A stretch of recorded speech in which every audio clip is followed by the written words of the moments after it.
people screaming at the pro-Palestine or critical of Israel side saying, why aren't you celebrating?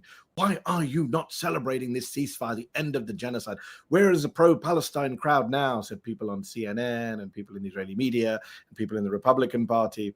And the reason we were not celebrating is not just because the deal is not a great deal. It doesn't guarantee Palestinian freedom or self-determination or statehood or justice even.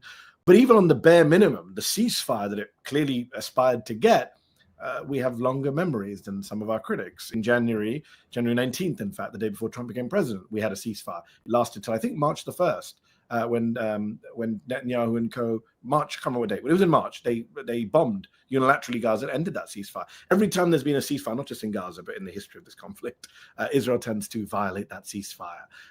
But the point is, whoever killed the Israeli soldiers, 2 Israeli soldiers is not how the ceasefire was violated. The ceasefire was violated on day 1 when they killed Palestinians, on day 2 when they killed Palestinians, on day 3 when they killed Palestinians. By Saturday, The Guardian was reporting, I think, 47 different violations of the ceasefire. By Sunday, over 80, depending on which sources you look at, maybe up to 100 Palestinians have been killed. So if you take 100 Palestinians and take 2 Israelis, it's a classic ratio of concern here in the West of 50 to 1. 50 Palestinians to 1 Israeli soldier.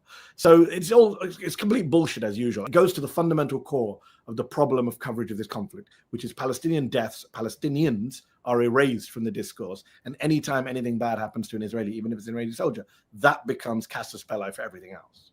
Yeah. But yeah.